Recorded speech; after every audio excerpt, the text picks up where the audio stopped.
get it right one day. Hey, remember how many times you used to do the messages for your voicemail? It goes something like this. What's going on, everyone? Thanks for locking into another episode of I'll Piss You Off Shortly.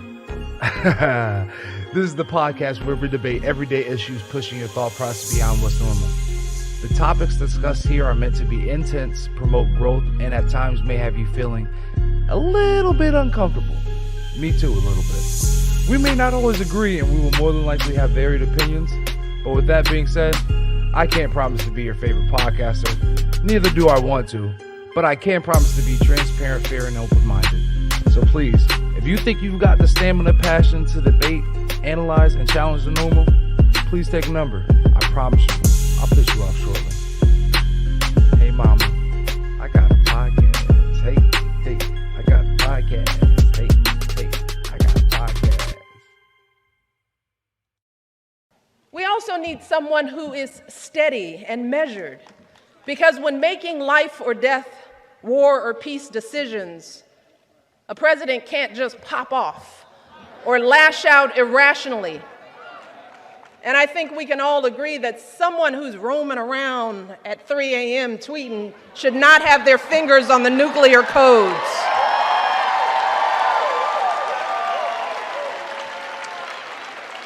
We need someone who's honest and plays by the rules. Because not paying taxes for years and years while the rest of us pay our fair share doesn't make you smarter than the rest of us.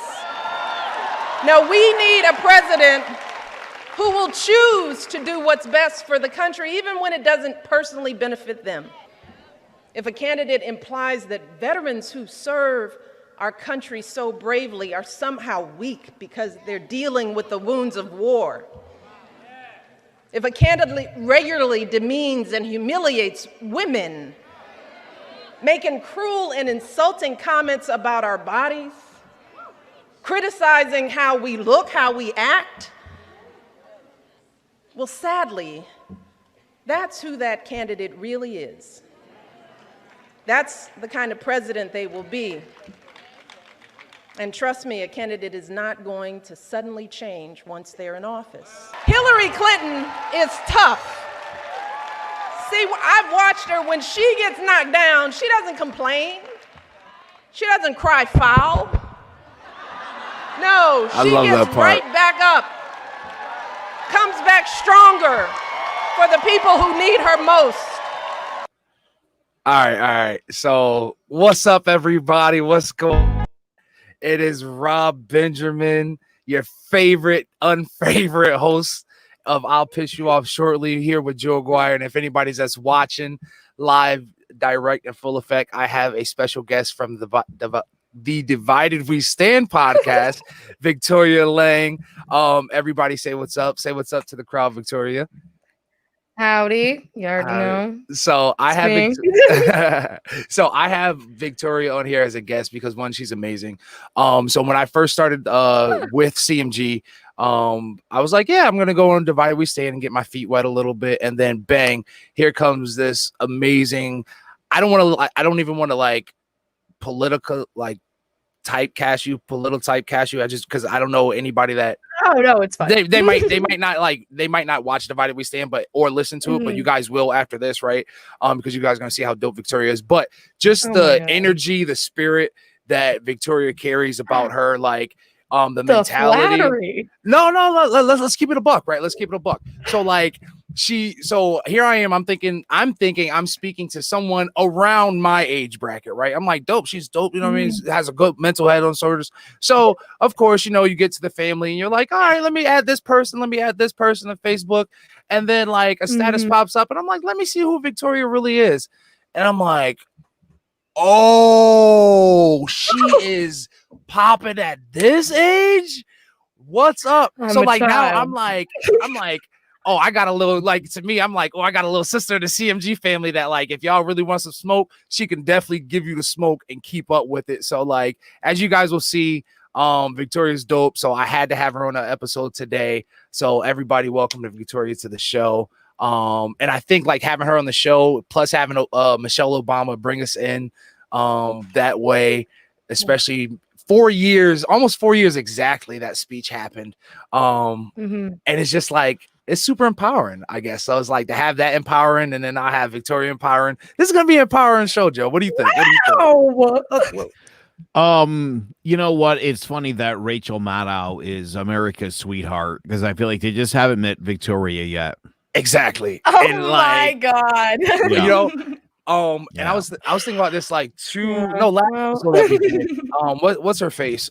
Trump's little voice puppet or whatever. Kayleigh McEnany. Yeah, Kayleigh. Like, I wish like Kayleigh could meet like Victoria and then just watch that and be like, yeah, hey Trump, hey Kayleigh, I got somebody for you, and then just watch Victoria eat her alive.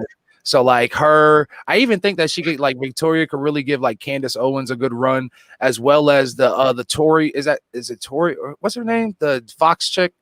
That always like has something to say, but anyways, I can't remember her name. Oh my gosh! So yeah, like anybody that wants to smoke with CMG, I got a little sis right here that's gonna show y'all what it's all about. But like I said, thank you.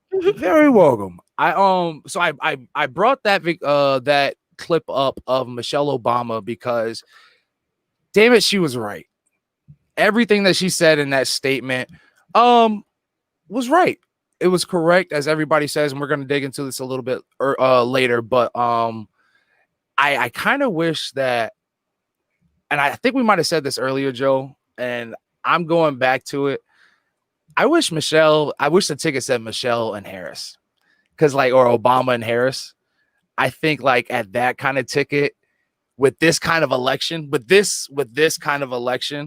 if Michelle would have just, sucked it up for 4 years, I think like we could have killed the game. Like that power just in that speech alone, like just the way she speaks, just the way she presents herself. And honestly, like hands down, one of the best first ladies ever. So to do it, I kind of wish that the ticket said Obama Harris, and it was two amazing females, two amazing women on that ticket, ready to lead America to victory and make America great again the real way. I don't know. What does everybody think about that? I completely agree. I especially agree with that because I was listening to, oh my gosh, I feel kind of bad. I was listening to somebody else's podcast today, and I wish I could give the name of it, but they were talking about how they think that Trump won, not because it was Donald Trump, but because people were voting against Hillary Clinton. And I think that this year, that would be pretty cut and dry if we didn't have somebody like Joe Biden, who is also, horrible. So, you know what I'm saying? I feel like if it were somebody like Michelle Obama, it would be a little bit more cut and dry, and it would be no question who's going to win this election. Okay. Now, Rob was actually our guest, Victoria, on Divided We Stand. And just before we finished, we had a whole idiotic conversation that we'll revisit here about Obama, Michelle Obama, or Oprah, or Dwayne "The Rock" Johnson as president. And I've said it on this show before. I've said it a few places. Love Michelle Obama. She was right 4 years ago. We all knew this, though. I mean, we all knew this was coming. It's shocking that it's just not going to matter for whatever reason, though. But Michelle Obama can't be president. Michelle Obama has to do something first. She has to go run for some office and get some experience if she wants to run for anything. That's my only rule. She can do it, but you have to go get some experience. I'm serious. So she doesn't have more experience? Well, I should say, okay, so if we put before Trump's presidency, right? Like she has some kind of experience of politics. You can't. She was a first lady, and I'm sorry, she was more involved. Don't make me do my Bill Burr thing. I mean, just being there while your husband's doing the job isn't doing the job. It really isn't. Ivanka's just there. Ivanka's just there. She's literally just there. You mean Melania? His wife. Yeah, whatever. Yeah, Ivanka's just there too. Yeah. Easy to confuse. Melania, Ivanka, they all whatever. Both of those women, they're just there. So I'm sorry. Michelle was active. She was proactive. She was a true, amazing first lady. She made sure she advocated for her husband. She also corrected her husband when he was fucked up. Right. So I'm sorry. You might not have been in the Oval Office or been in all those meetings, but I'm sorry, women are smarter than their men, and they pick up on a lot of things. And guess what? I'm sorry. There was a lot of shit that even now in my relationship, and even when I look at my parents' relationship, my dad thought he was on to some shit. No, my mom was 10 steps ahead of him. So I'm sorry. I put Michelle Obama above dumb Trumpito any day of the week. You put them on the court, Michelle gonna have them shaking and baking, juking, and all that other shit, and she gonna bring it to the hole. But I mean, we haven't learned that somebody with no experience at all is not a good idea. Like, we can't. Okay, doesn't have it at all. Speech, you're gonna tell me that she's got no experience. She has experience. Disagree. She had more experience than him when he got in office. When people try to tell me that Hillary Clinton had 8 years of experience as the first lady, I was like, give me something else. And they were like, 8 years as a senator, 4 years as Secretary of State. Okay. Yeah, those are things. Those are things that would show you how the law works and how the process works. I get it. I like that. I can get behind that. Just being there watching it, dude. That's like saying that Sarah Sanders, well, she was around for a lot of it. She should be president next. What? She also got pimped out. Right. So that's the kind of person she is. She's willing to take one for the team. She should be president. Well, it doesn't work that way. Just being there. Joe. There's a reason no other first ladies. There's a reason no Secret Service guys are president. Stop it. Hear me out. Hear me out with this one. So you're telling me, and this one is a little bit weird, okay? So if you had a job and you were looking for somebody to do it, say you just needed somebody to start a new podcast. You were like, I'm itching for it. I need it. And it was me, somebody who had never been to school, the broadcasting school that we met at. Say it was me who had never been there before, me post that experience, and one of the kids who was also in my class. Now think about it. Would you rather have me pre-experience or one of them post? Do I think I know where you're going with this one? Do I know the person? Do I know the person? Do you get the analogy here? I do. Get what I'm saying? And I need you to have mind communication with me on who I'm talking about. Because I know the person. You can pick it up with me. Do I know the person? I don't know. If it's a person I'm thinking about, I go with Victoria. All right. So it probably is. All right. Listen. That's what I'm saying. Can I give you a better example to the point you just made? My wife is an attorney. My wife went to law school. My wife has passed the bar in New York, Massachusetts, and Rhode Island. Okay. My wife for the last 8 months has been working from home every day. Mm-hmm. Does that make me a lawyer? No. Okay. Yeah, but that's going somebody. Oh, go ahead. Hold on. If they were like, we need an attorney general, Joe's wife's a lawyer, or we can have a corrupt guy be the attorney general, who would you pick? You'd probably pick the guy who's an actual lawyer, even though he's a little corrupt, because he would know what he was doing. Am I right? Nah. Okay, so speaking from me. Okay, go ahead. No, go ahead, Victor. Go ahead. Would you pick somebody who flunked out of school? Would you pick somebody as your lawyer who flunked out of law school? Really? Would you, instead of somebody who is a really good arguer and who has never been? Right. So I'll put it this way.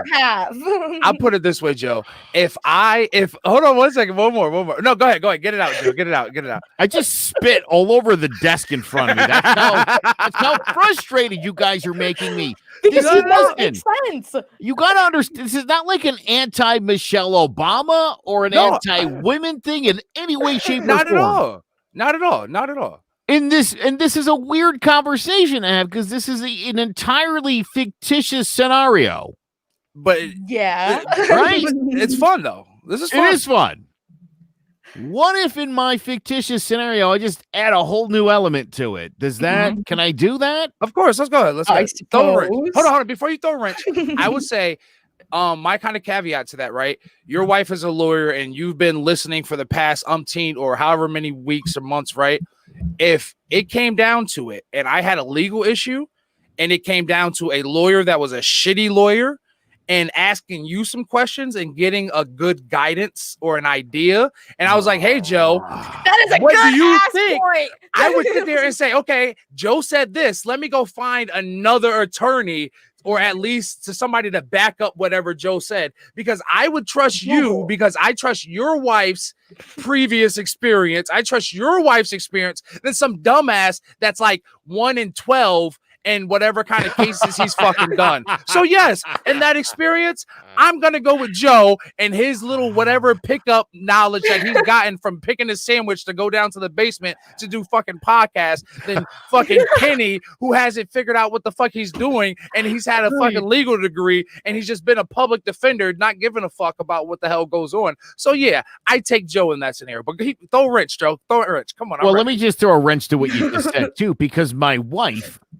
while she's upstairs lawyering, is down here listening to me podcast. She listens to me teach classes about podcasting and has a very successful podcast in her own right called Exactly. So maybe there is something to just sort of learning. There you go. Guess what? By hearing what's happening in the house. And guess what? If she went and ventured off and made her own group or whatever the case may be, or made her own like big time label, if it came to her just starting a label versus like Spotify, I'm signing with her. So that's just I'm signing with her because I'm taking a shot with somebody that, guess what, is new, that has a new mindset, that has some kind of experience, some kind of personal endeavor into it, some kind of actual true passion into it, versus somebody that was doing the shit initially just for shits and giggles. And obviously for the past 4 years hasn't shown any care of truly being a true good president. So yeah, give me Michelle Obama versus that dumbass orange dude any day of the week. And I bet you put a Michelle Obama versus Trump in the ring, Michelle Obama knocks his bitch ass out in under 15 seconds. What's up? Uppercut. I agree. But anyways, that's just me. That's anyways. It's not a woman thing. It's not a sexual orientation thing. It's not none of that. It's just 9 times out of 10, 99.9% of the time, I'm gonna go with Michelle Obama versus fucking Trump. So yes, Michelle Obama 2024. Just, I mean, if Biden does not win, please, Michelle, I'll even like personal security. I got you. I'm down for it. I don't even want anything. I'll do it for the experience, because I'm sure after I secure you and keep you safe for like 4 years, everybody's gonna be banging at my door. So I'm a back end kind of guy. Like, I'm a back end kind of guy. I'll take my money on the back end because I proved myself. You know what I'm saying? So Michelle Obama 2024. And yeah, you see how it goes. But with that being said, I guess this is my advertisement plug segment. So, you know, for all you people that have businesses out there, come on and advertise with us. But today's advertisement segment goes to Divided We Stand podcast. You can catch them every Sunday. Correct? At what time, Victoria? Oh my gosh, we are varied times. I think we try to do like 3 on Sundays. It's usually 3 o'clock on Sunday, or so whenever Victoria gets around to it. Yeah. So yeah, so I'm a busy lady. See, yes, very busy, and that's a good thing, you know. So very, very accomplished. This is an amazing podcast. Making sure you guys check them out. Divided We Stand every Sunday/Monday, video, audio, just the same thing. A lot of political madness, like I say political controlled madness, because outside of like a lot of the other podcasts or shows that you might like, political shows out there, you get a good genuine sense of everybody's views. And even if there's a lot of, you know, more middle/liberal views, you still get, you know what I mean, it's still an equal playing field. I believe so. So if you guys like an equal playing field, definitely check out Divided We Stand. Were you gonna say something, Victoria? I mean, yeah, we're just not assholes. You know, we do have somebody who is pretty conservative, but, you know, we're just not dicks. So, you know, if you like that, if you like to get some information, we're also not experts by any means. We're kind of just have some commentary. We're kind of just confused, just like you guys are. And we like to talk about it. Oh yeah, that's a really good point, though, right? I mean, that has become the philosophy on that show. Is I think you can look at just about any political policy, and there's two sides to it. There's the side of the person that probably needs some help, and there's the side of the asshole. And we just don't want to venture over to that side. There's just no need to. Right. And again, if you're going to paint yourself with that word conservative, or if you're going to be a tolerant liberal, don't be a dick. Don't be a dick. If everybody just subscribed to the don't be a dick party, I feel like we'd be in a lot better shape. A lot better shape. Hey, maybe they'll get it. But if you guys still feel like being dicks, or if you want to be a dick in public, make sure you guys go ahead and get that. I'll piss you off shortly. Merch. Get you a Yep That's Racist hoodie. As you can see, I have the Yep That's Racist t-shirt on right now, fresh in effect off the printer. I got to get you a hoodie, Victoria. You got to look on the website and let me know what you want, and we'll get that to you. I have to order one. So look a purple one. I know that's literally amazing. I've been getting around to order one, but actually somebody hacked into my bank account and I closed it down and I don't have a bank account at all. Like I said, we're gonna get you one because that's just what we do here. We're a fam, right? So make sure you guys go get your hoodie. We actually had a winner last week. I gave one away. Maybe in a couple episodes I'll do another giveaway. Because you guys are amazing. As followers, I don't want to say followers, like you guys are like more like family, because you guys actually deal with me at 9:00 at night. I guess apparently like a lot of people like that. And like, yo, this is the best thing. I like hear you pop off and have a good time and then go to bed. So yeah, Monday nights, you guys know where to check us. Talking about making it, I guess I almost once again did not make it today. I thought I was gonna die. Yesterday, I decided to go for week 2, Joe, of basketball. As I said, I went and played basketball with my brother and played some older but younger kids, right? So last week, Victoria, I went and played basketball with my brother, and we played some younger teenagers, right? And beat their ass pretty bad, like 3 games to nothing. They couldn't touch us. I was feeling it the next day, right? So I was like, the night when we were recording, I just was feeling it. So yesterday, we're like, yeah, we're gonna go back. Beat their ass again, but these kids were a little bit older teenagers, and like their smallest guy was like to my chin.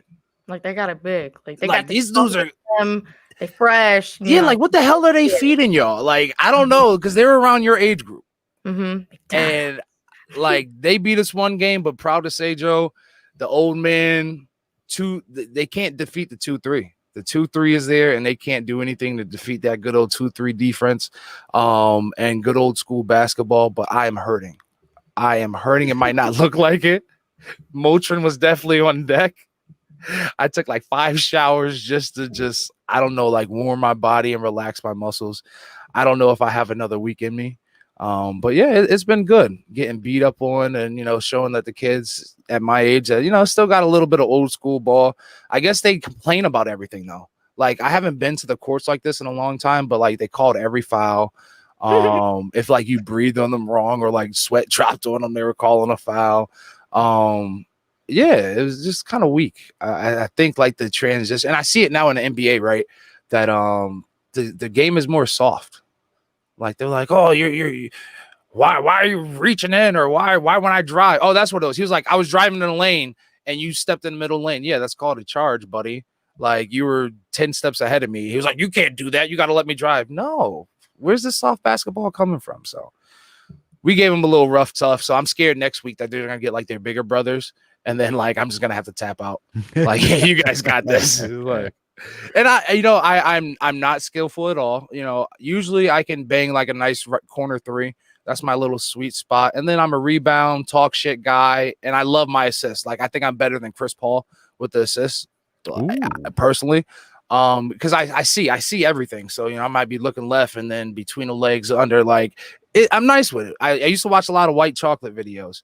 So NBA white chocolate videos. So I don't know, but yeah, I'm hurting. Joe, how's the sports? Are you guys? You said championships, right? Are you guys done or? Yeah. So we played in. Matter of fact, I actually have some footage. Ooh, let's see it. Let me literally share some footage with you. Yeah. Here, you'll see in this. This is me striking out. Oh, yes. Watch how this kid throws. Ready? Ooh, That was an off-speed pitch. Ooh, that was a nice. Watch this thing. This kid's sick. This kid plays travel league. We ready? This kid plays travel. How are you going to hit that? Travel league, 70 miles an hour. Like wiffle ball or like travel league, like baseball.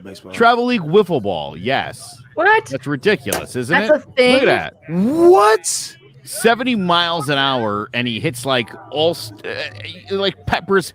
But here's the thing: we were winning. We were actually winning in this game. At least that last pitch, how that dropped.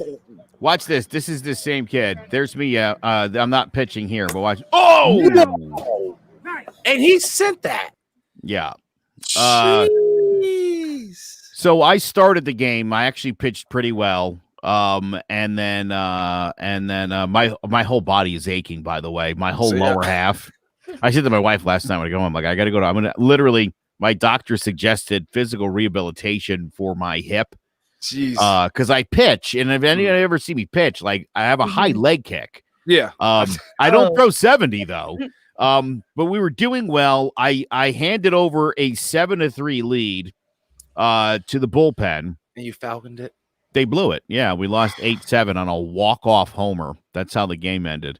Good job, Atlanta. Good job. Unbelievable. So my whole body hurt. It's funny. I actually got a really good hit off the kid that throws 70. I know I played me striking out there, but I actually crushed one off of him. Nice. It was the only hit we had off of him. He didn't start, so it was a situation where if we beat that team, we had to play him again. Okay. So they started their second best starter and not the lefty. And we touched this kid up early, 7 runs. Gotcha. And they went to that guy who locked it down. They beat us, but he was also tired and they lost the next game. I was gonna say, y'all hit the turbo button too early, and then they did too. They burned out against us, so we feel at least we did that. But I got to tell you, it's like a 16-week season. Mm-hmm. I've been in pain for the last 16 weeks.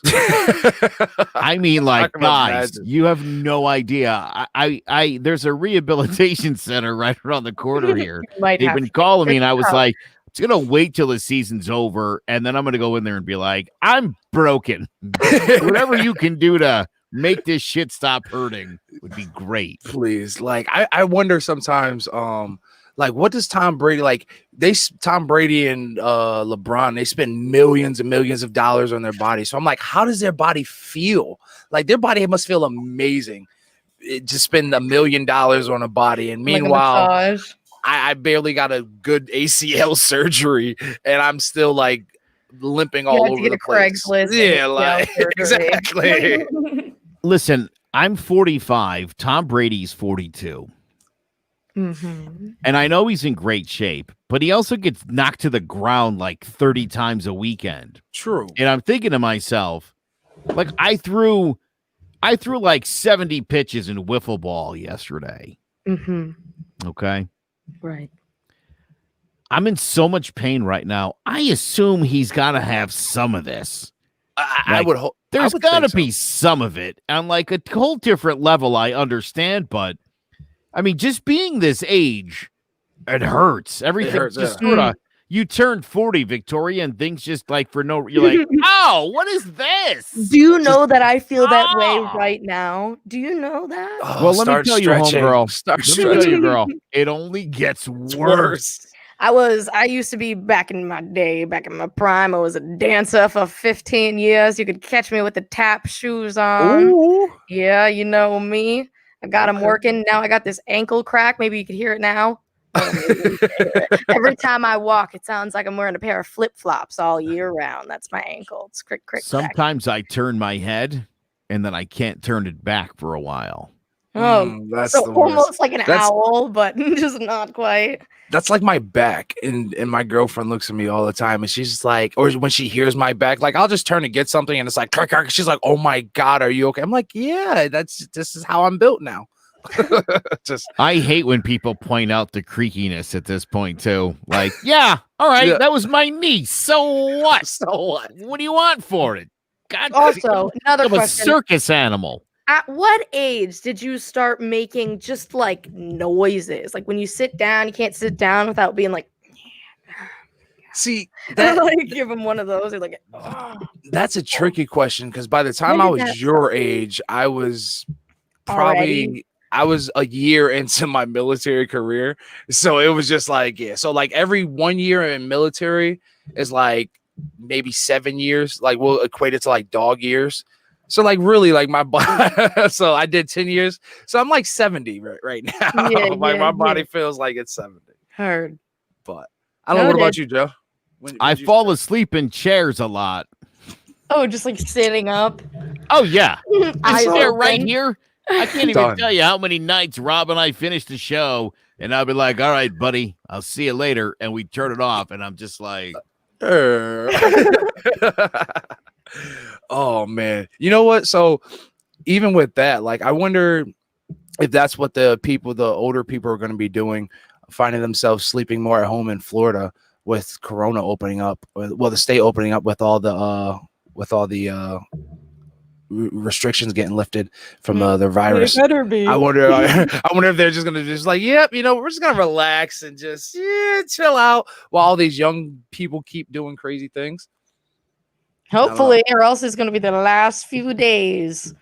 They better go ahead and find them a nice chair like Joe and just fall asleep and sleep this whole winter out. So I was so right. So the season's coming up, flu season's about to approach, the weather's changing.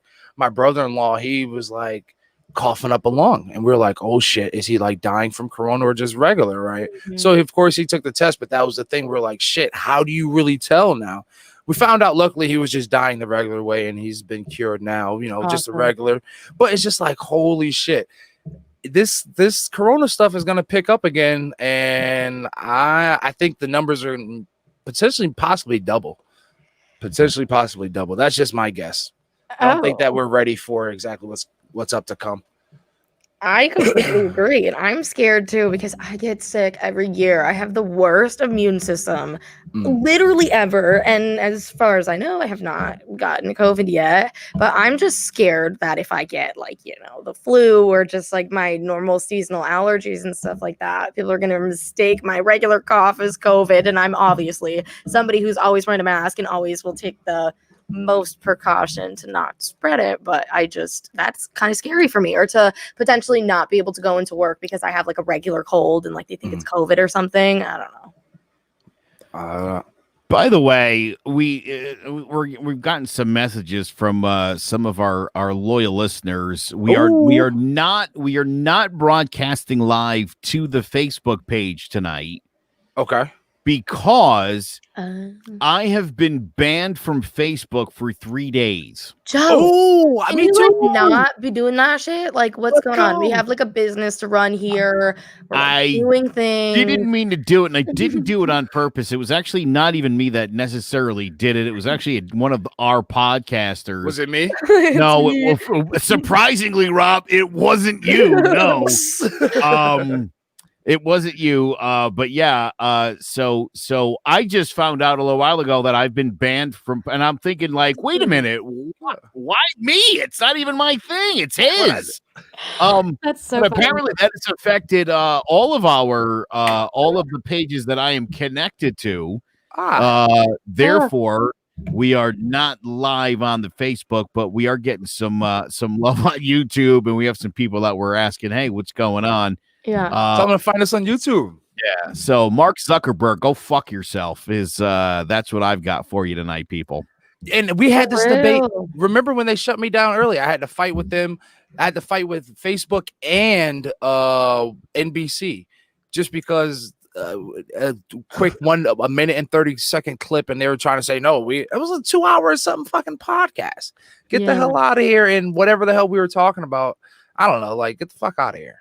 The good news is we do have other admins on all of our pages, so we'll get all of our shit up well before you're banned, fuckface Zuckerberg. Exactly.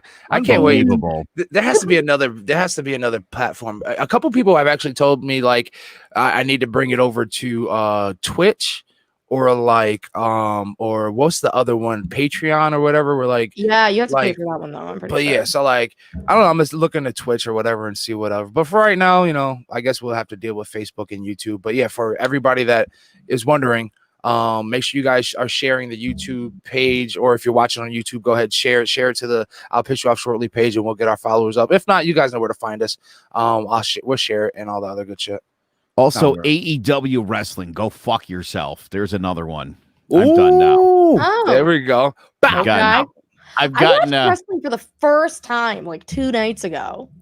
Did you really? Why? Yeah, what made it was you do like that? so dramatic. It was that guy. So what was that guy? He's oh my god.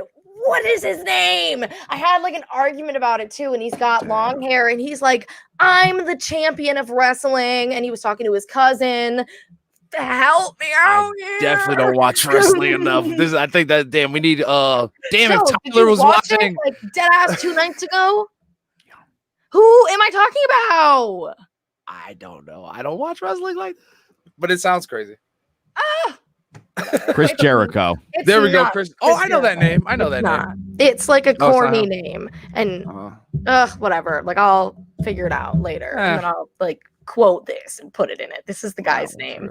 But yeah, it was so dramatic, and I was like, this cannot be really what wrestling is right now. This is like cannot be real life. It was like a soap opera. It was like literally crazy. Oh, let me tell you something about wrestling. Ready? Here's the thing about I've been into wrestling twice in my life. When I was a kid, because it was fascinating. Mm-hmm. And it was great. You know, during the 80s and 90s, they used to play up racial stereotypes, you know, like we all did. Mm-hmm. And so there was like the Iron Sheik was an Iranian, and there was Nikolai Volkov and Rowdy Roddy Piper. And then there was this whole contingent of like, I just interviewed Tito Santana, who was this great Mexican-American hero. Just found out from Tito, his name's not Tito, and he's not Mexican. He was born in America. You know, I think one of the Strongbow brothers is actually an Italian American. He wasn't native, but it was. So Victoria, put it to you like this: grown men in tights dancing doesn't do it for me. Like I've never been into that aspect of wrestling. Like I don't care about the wrestling part. Yeah. What I love is when there's 2 grown men in costumes and they're on microphones shit talking each other. Yeah. That is, I watched soap operas as a kid. I was a big soap opera fan growing up. I watched General Hospital, All My Children, One Life to Live. As the World Turns. Then I watched Santa Barbara. My older daughter's name is Eden. I had to explain that to somebody today. Yeah, I had to tell another grown man I got my daughter's name from a soap opera I watched when I was 12. It's so funny. Anyway, in 2000, I started watching wrestling again because of The Rock and Stone Cold Steve Austin. Again, not because I want to watch those two all in a bear hug with each other, but whenever they would get on the microphone, oh, for the love of God, it was so entertaining. And it's like a soap opera for dudes about like literally like shit. Why are y'all ashamed to watch like, real soap operas? You gotta watch wrestling, you gotta watch naked men in tights, Dorito men in tights. So it's crazy off of that. So two things with the wrestling, or I guess one thing with the wrestling. Side note, I'm with you, Joe, as far as naming. So if I have a daughter, my daughter's name, I really wanted to be Lorelai, and that's from the Gilmore Girls. That's one of my like hidden secret like pleasures, Gilmore Girls. So like if I ever have a daughter, her name is gonna be Lorelai. So I'm with you, naming it off after shows. And then as far as oh shit, excuse me, I just lost my train of thought for a second. What did you just say, Victoria, before we were talking? Fuck. What were we just talking about? Wait, did you lose your train of thought because you were thinking about your favorite show, The Gilmore Girls? I definitely was. I definitely was. I grew up watching The Gilmore Girls, and Lorelai was like my little crush. Like, what do you expect? Great. This was in the 2000 era. Like, this is early 2000s. 2000, like, when did they go? I graduated in, I'm not gonna. Yeah, like, I was watching. Yeah, I grew up. This is the lamest shit I've ever heard you tell me about yourself. Hey, I'm honest, right? Hey, no, it's good. But you match what we're doing here. But you That's also what we're match doing. it with me watching a lot of 90s hip hop. You know what I'm saying? Like, so yeah, multidimensional. Yeah. I also admit, I think I even admitted to you, Joe, that I love the Dixie Chicks. Like, I love the Dixie Chicks. I am not like the Dixie Chicks. Like, you know, but like, once again, and like like I said on Divided We Stand, right? Don't think that just because I like this Dixie Chicks and Gilmore Girls that you can just step to me in your kind of way. Don't let the soft bareness fool you. So, that's what we're talking about. WWE. What brought me to WWD. So, do you remember 92, Joe? There was a hearse, a Harley Davidson trike hearse that Undertaker came out and Stone Cold to Steve Austin just demolished it. Like, they demolished that whole hearse. I do remember that. Yes. So that is what got me into wrestling. Like, I saw, first and foremost, I was like, this dude came out of a hearse on a motorcycle that was literally carried by a hearse. And then Stone Cold Steve Austin, just their antics. So I definitely remember that. And that was, there's my boo. Come on, you guys. Joe, you never watched Gilmore Girls? That's insane. The problem for me with the Gilmore Girls is the actress, not the younger one, the other one on the left. What's her name? I can't stand her, and I saw her in something else. Lauren, Graham, is it Lauren Graham? I can't stand her. So I've never given Gilmore Girls a chance because I didn't know about Gilmore Girls till after I saw this other thing. I just can't do it. Okay. All right. So all right, I get it. All right, again. She's cute though. I get it. All right. Well, since we're on favorites, I had a flashback this week, because I saw a '67 Caprice, and I always remember Capri. I'm sorry, Caprice. I keep saying Capri, but '67 Caprice. Somebody had it. It was like looking mint, and then I saw another one of my favorite cars. So I was gonna ask you guys and this doesn't take you out either. I don't, you know what I mean? Whatever your favorite thing, Victoria, is, but what was your favorite car growing up? Because I just remember I saw this car and it brought me to that nostalgia. I was like, a '67 Capri. I was like, holy shit. I almost wanted to stop him and be like, how much do you want for it? So between that and then, I know this is so bad, but a 96 740 BMW Li, the same black, the same car that Tupac was shot in. I don't know why that was one of my dream cars as well. But yeah, so I saw the '67 and I thought it was amazing. So it brought me back to that nostalgia. That's my car. I remember yelling as a kid, that's my car. So what's one of your favorite dream vehicles or cars coming up, if you had one? When I was growing up, for some reason, I was just fascinated with Hummers just in general. I was like, when I turned 16, I want a Hummer. I was like, if I don't have a Hummer, I'm going to be pissed. Clearly, I don't drive a Hummer. I don't drive that. I also really wanted a Beetle. And now, since I am kind of getting more into cars and stuff like that, I really want to get a Volkswagen Cabrio that I can work on and stuff. Convertibles and stuff like that. So I'm really into those right now. And nice those are cheap too, Oh yeah. What about you, Joe? Yeah. The Porsche 911 was definitely, as a kid, it was what I wanted. Okay. And then when I was 24, one of my buddies got one, and I saw what a piece of shit it was. And I was like, I'm so glad I never got a Porsche. And that's so crazy. So now, growing up, I think about if in my teenage years, it was even now, a Range Rover HSE, I'm I definitely want one, but I know now, being mature, that's the worst fucking vehicle I could have because the maintenance on it is horrible. The value of it just goes down and it's just a money pit, right? Yeah. I know it's, so it's just whatever, right? Even me, I had a 2003 back in early 2010s, right? 2010, 11, 12. I had a 2003 BMW, 540i BMW. I was hot shit. It cost me $125 a fucking oil change.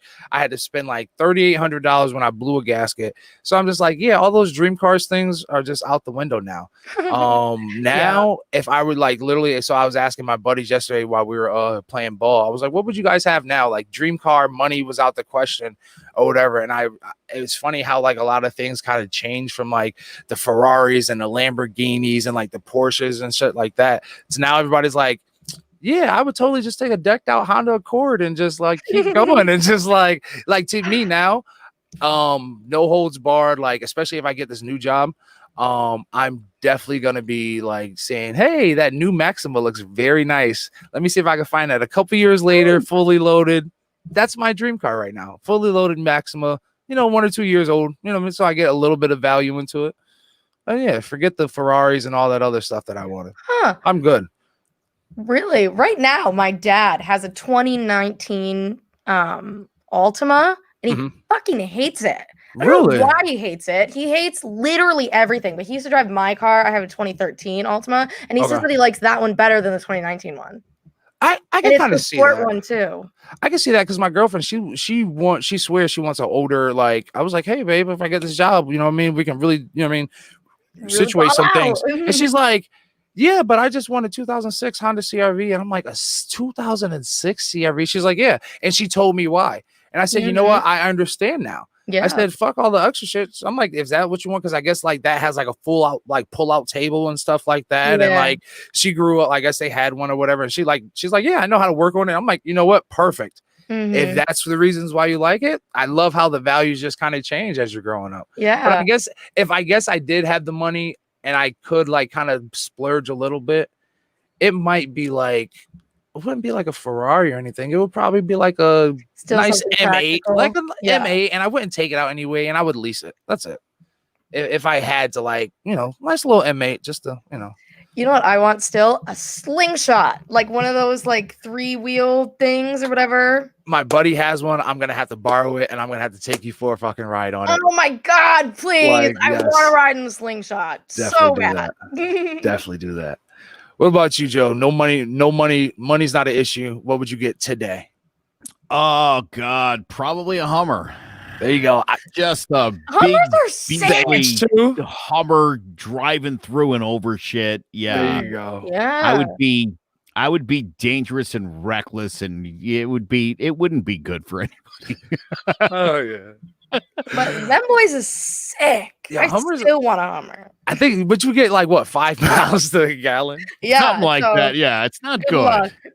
Might as well just shove like $20 bills like into your gas tank instead. Yeah, and I'm thinking like now I'm a big guy, so like I'm probably gonna be more practical into like a truck or something like that. So I might be looking into a truck, and I think at that point, like now that I'm speaking of being a big guy, I'm gonna be starting this dad bod challenge. So I think like doing the dad bod challenge or doing like I'll piss you off shortly fucking calendar with like all vehicles, maybe, with the dad bods.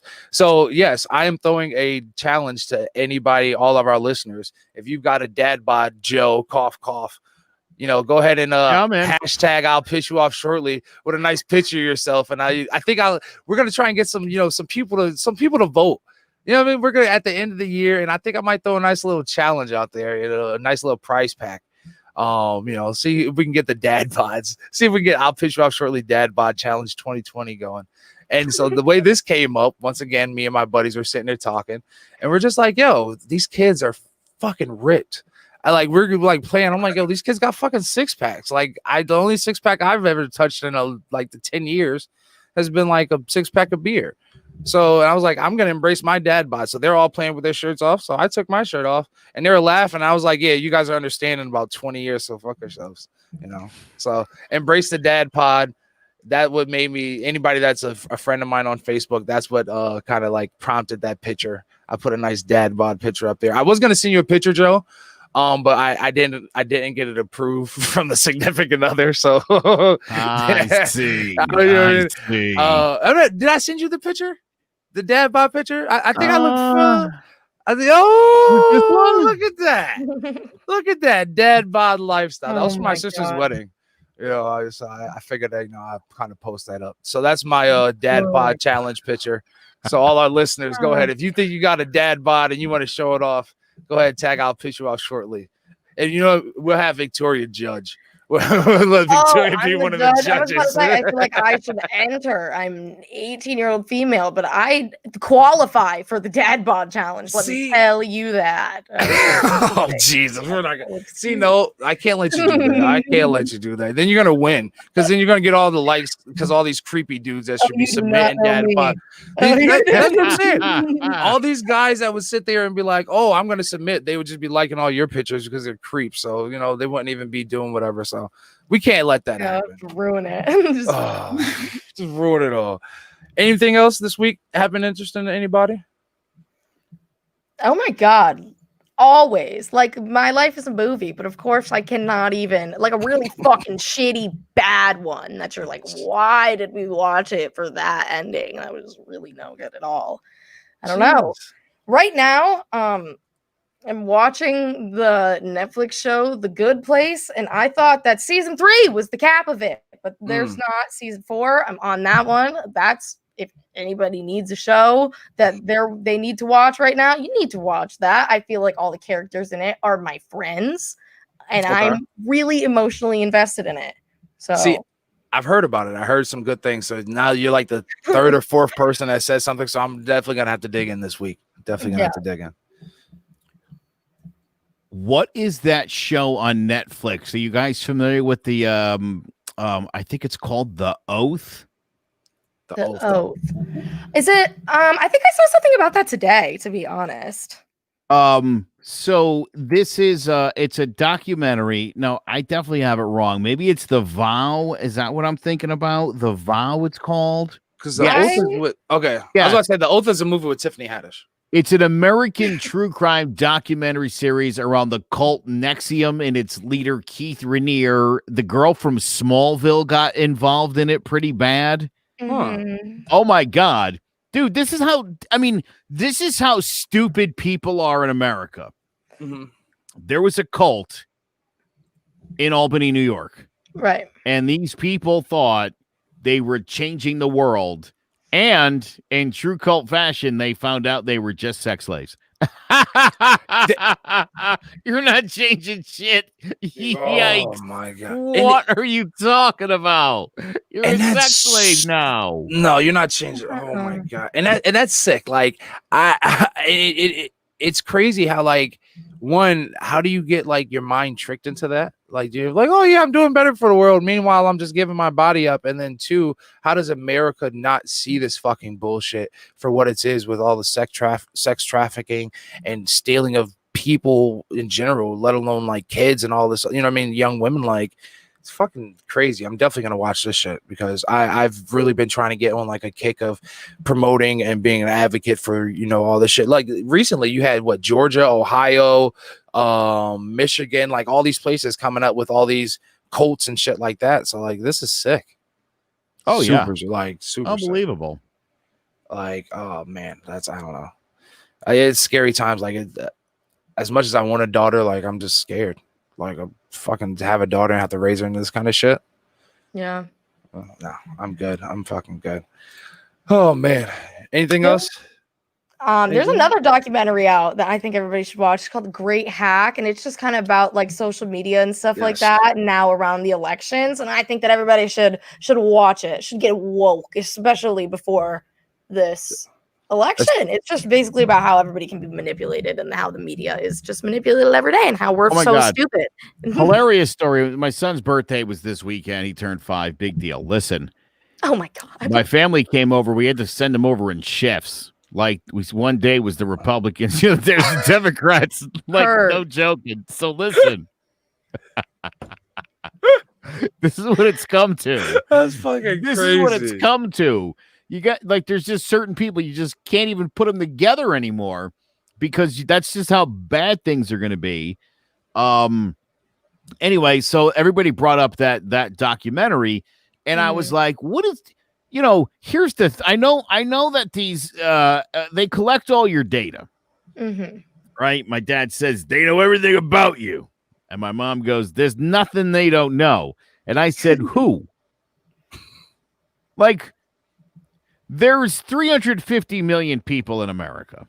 And let's say Facebook or Amazon or fucking both of them are taking all your data down, right? They know everything about you. Who do you think is looking at that shit? Like, who do you think? And who do you think cares if you're not doing anything? Like, who cares the best that part. You order 75 different extensions on Amazon? Not me. I tried to buy a new webcam the other day. And I'm trying to find a really good one. It's for one of my other laptops.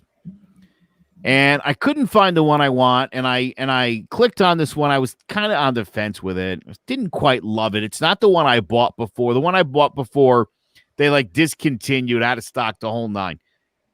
Dude, I woke up this morning and Amazon was like, "Hey Joe, here's something you might be interested in." And wouldn't you know it, it's the new generation of the old camera that I bought.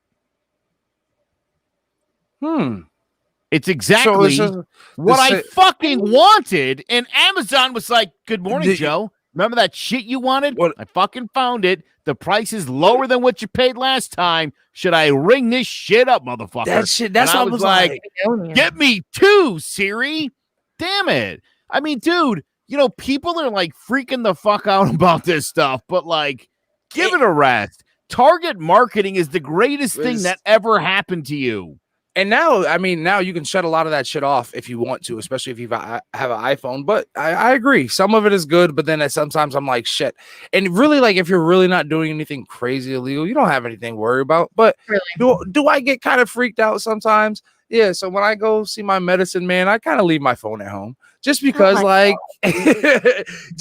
don't know. It's just certain things that you just like, yeah. I'm still just like, because especially now, like I said, I've been doing a lot of like IT learning, and it's just like you see that kind of shit and you kind of see what people can do, or even just like how your phone. So I have a MacBook Pro, and I'm trying to figure out, I was looking for a file, right? And here I am, I stumble across all of my messages from my iPhone, even ones that I just cleared out my phone. So this is like years and years and I was like, holy shit. Even people that I blocked, messages still come through on my computer. I was like, holy, this is like sick. So I don't know. It's weird. It's weird, and that's why I really want to learn how to secure my shit.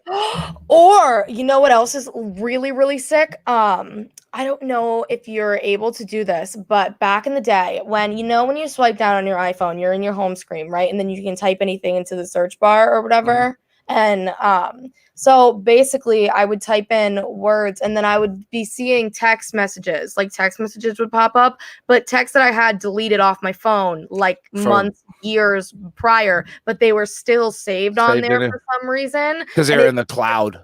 Like what? Like that? I do not condone that. And you know how many times I've shut the cloud off? You know how many times I've shut the cloud off? No good. Not a fan of the cloud. It's like a monster. It's following you. Yeah.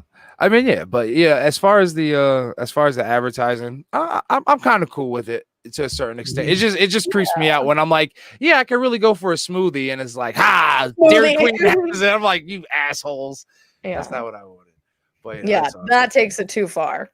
I wish you guys would be like, hey, I want a hoodie, and like iPhone would pop up or Facebook would be like, I'll pitch you off hoodie. Here you go. That definitely does happen to me. See, there you go. I think I've gotten your ad before. Oh, that's nice. See, okay. So make sure you guys start thinking about I'll pitch you off shortly, and it'll bring you over, it start popping up. All of our good merch will pop up. All right. So I know we've kind of got a little bit extended, and I don't mind. This is the great thing about I'll pitch you off shortly, and I think that's what a lot of people like. But let's get into some good things. I know like the whole police reform has been on like the fringe the past couple months.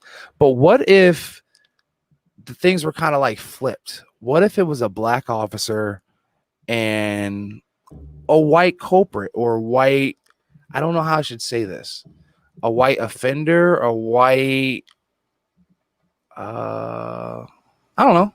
Yeah. Like, I don't know. What if it was a white, offender? Yeah. Right. What if it was somebody that was white that was breaking the law, but a black person tased the hell out of them for not complying? Well, I mean, one of the officers in the George Floyd case, I'm pretty sure he was Asian or something like that, but they did have somebody who was some kind of minority. And I just think that honestly, it's the same thing. And regardless of who it is, I would like to see protesters out there fighting for whoever it is that gets caught, because realistically, that police officer is working, no matter what color they are, for the same unjust system that kills black people on the street every day. And obviously, they're just too ignorant to that, because good cops don't let other good cops, or don't let bad cops kill people. I shared a Facebook post about that the other day, but it's so true. And I don't know. It does not matter what color the cop is. I think that it still holds the same sentiment, and they're still working for the same system. And it's clear that that type of discrimination and, whatever has not hit them in the same way that it has impacted other people within their own community. And it's sad that they can't acknowledge that and that they're going to go do the same thing. But I think that the sentiment still holds. Now, let's play this video and let's see if you still feel the same. We'll see how you feel after this video.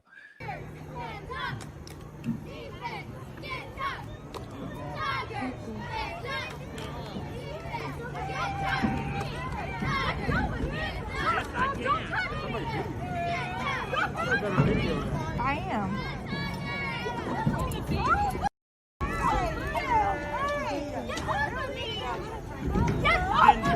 For those that are listening, this is the video of a black officer arresting a white lady because she refused to wear a mask in a sanctioned area, and she's not complying. I hate that lady. This is over a mask. Now let's remember that she's not complying. She doesn't have a mask. She's resisting arrest.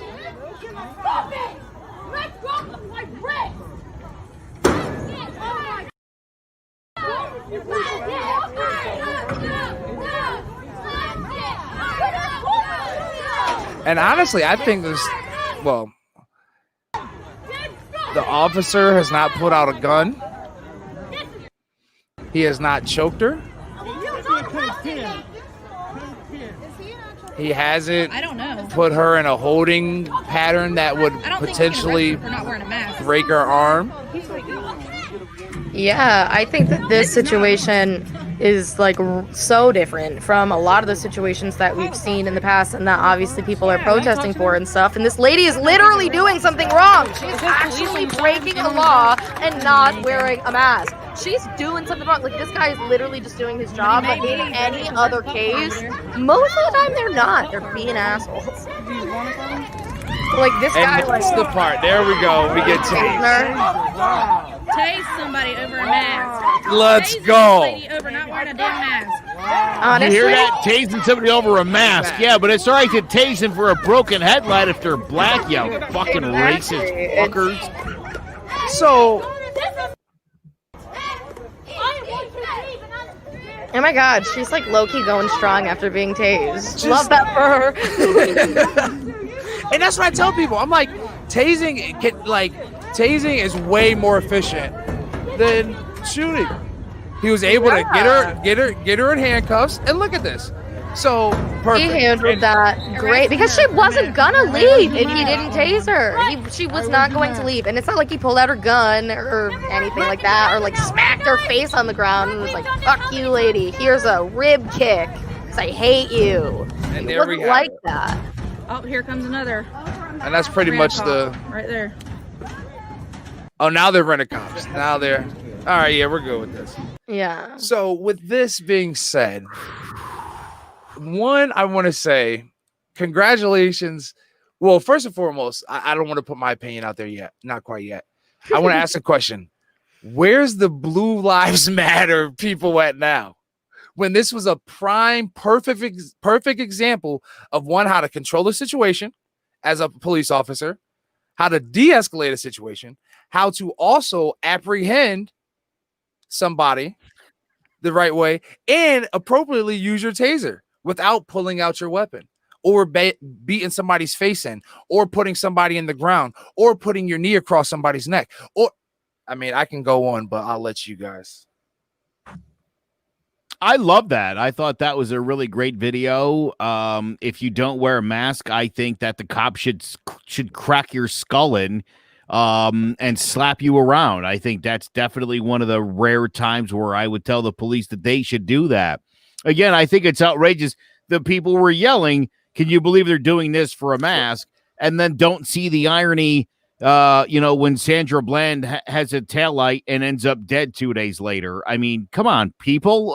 Rice was playing with a toy gun, right? I mean, again, there's clearly in this situation, it's a white girl being harassed by a black policeman, and so of course everybody's on the side of the white person because, and here's what they're not saying, Rob and Victoria. What they really want to say is white lives matter. And that's why this is for, that's racist. It's not because it was the black cop. It was the fact, the mentality that everybody is pissed off because that black officer did what every white officer that has done that shit has finally did that shit the appropriate way to a white woman. Boo-hoo, fucking Karen. Boo-hoo, and boo-hoo to all your fucking crocodile tears for everybody that's like, oh, it's for a mask. No, she's not fucking complying. She's being a danger to society.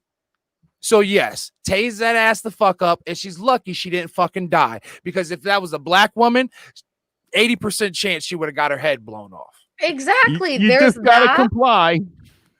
You must exactly. You've just got to comply. You've just got to do what they say, and then you'll be fine. That's what they say. And it was crazy that officers getting death threats now. He's receiving all these from all these people that are like, "Why would you do that to this white lady?" She was because just it's the law, and she's literally endangering society and everybody else that is there. And honestly, even if he were to pull out his gun, to be completely honest with you, she is being a danger to society by sitting there with no She's being a mask on. combatant. So what's the harm in taking out one that's going to take down 15 if we leave her there? Yeah. I don't understand. Is that a domestic terrorist? Is that a domestic terrorism? That could be. They will not call it that. I mean, it's almost like terroristic threats to me. So I don't know. We'll see. But I wanted that to be part of That's Racist this week because that's super racist. That's racist. That y'all are super racist to believe that black man was not doing that. Not even a black man. That police officer was doing his job better than, let's say, matter of fact, fuck it, that black officer did his job better than all these white officers that have killed Breonna Taylor, that have killed George Floyd, that have killed countless and countless of African Americans, people of color, for no reason. Right. So, shout out to all you racists. That's racist. Make sure you guys go ahead and get that merch and let it be known. And hey, go fuck yourselves if you guys have an issue with that. I'm sorry. Not sorry. And since we're on the idea of cops and crooked ass fucking cops. Well, not crooked ass cop, because that cop definitely wasn't a crooked cop right there, but on to Breonna Taylor and everything, this shit show of a fucking investigation, this shit show of a case, of a judicial system, of a failed attorney general and Daniel Cameron, who's a piece of shit. And I said it, you coon, you fucking Uncle Tom, you fucking everything under the sun like that. I can call you and just whatever, because one, you're not in my state, and two, I wouldn't even give a fuck if I lived in Kentucky, because I still call you out because you're a piece of shit. Why do I call you a piece of shit, Daniel Cameron? Well, because first and foremost, you like to hide evidence from investigations. You like to hide important doctrines. You like to hide and cover up specific information. You don't like to present the important facts that are necessary. And you're cooning for all these fucking conservatives, for all these fucking Republicans that gave you all this money, and you're scared to sit there and do what's right, but say, oh, as a black man, I understand. You don't understand shit. All you understand is playing fucking good old Uncle Tom to your fucking in-laws that have been funding everything. That's why you got married so quickly. We didn't realize that our fucking in-laws were funding everything, and your in-laws have made big financial contributions, and your in-laws actually fall in line of that highly Christian faith conservative view, such as a hopefully not Supreme Court nominee that gets in. So let's dig into the facts, right? So we have a bullshit attorney general in Daniel Cameron who first and foremost stated, let's see, how do I want to word this? First and foremost, he went with the he went with a statement. He had a witness change his whole story of saying that the no knock warrant was actually a knock warrant, that they actually presented themselves, and that has been deemed, hopefully that soon hopefully soon that gets looked into, because that's been deemed, I guess, false, because the guy who made the original statement said actually claimed that nobody identified themselves, but then eventually I think the other guy, Aaron Sharpay, that's his name, right, told the Metro Police that nobody identified themselves. But after Daniel Cameron spoke to this guy, that's when he decided to change his story and sit there and say, yeah, they said that I heard them say this is the cops. So let's talk about that for a second. Well, let's use that as a reference point. All right. And then also let's talk about how Daniel Cameron decided to hide the fact that the evidence to support that the 9mm round that the boyfriend shot, the one round that the boyfriend shot at the officer, has not actually been verified that it was the round that hit the officer. That it could not be. So what's coming out in the ballistics report that Daniel Cameron hid was that it was not verified that the 9mm round that went through the officer's leg has not been confirmed to be the round that went through. There was two sets of rounds that were fired, 40mm, which all the officers had, and a 9mm round. So from the ballistics report, they couldn't prove it. Now, the best thing about it is with the rounds that he was shooting, that he was firing off, it would have been a through and through at a certain diameter and everything else like that. When they did all the sizing and everything, it did not match up. They were saying that it should have been a bigger caliber, looking of the likes of the 40. So it's almost like one of the other officers, or he shot himself. Right. And Daniel Cameron did not present that evidence. He withheld that evidence and said that he didn't know about it, and it was later found. Right. So this whole case is just looking like a fucking shit show. And at first I really didn't want to talk about it, because I felt that because they took a settlement, they took that $12 million settlement. Like, I was like, you take a settlement, you gotta, like, can you really pursue anything else out of that? But then I thought about it, and I said, it's bullshit, because that settlement came out of the people's funds, and that was you guys admitting that there was some wrongdoing, but this is your way of trying to fucking bail out. Yeah. And I hate that. I feel like the family probably felt like they had to settle for that, and they didn't want to take it to court, because who would want to take the shit to court if you have a fucking attorney general that is already playing against you?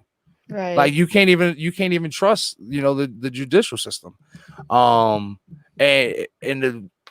We have somebody that's dead over a bullshit fucking warrant, where the lieutenant lied on the original warrant to be able to get that no knock warrant. Right. So all the evidence that he presented, some of the things of evidence that he presented, if it were actually true, or if they actually did the research that they were supposed to, that no knock warrant would have not been approved. Right. So between all it's just looking nasty. And even the boyfriend, now the charges were dropped early of the murder, the attempted murder from the boyfriend to the cop. And I wonder why. Because for a fact that that round wasn't, that did not fucking happen. So even if it was, like, how is that even okay for it to be attempted murder to the cop when it was literally self-defense? And if you came in with a no-knock warrant, which there's mixed evidence on, even if you came in with a warrant, and announced who it was the middle of the night. And if they didn't hear you, they didn't hear you. You know what I'm saying? I just don't understand how there's not enough evidence on that part alone.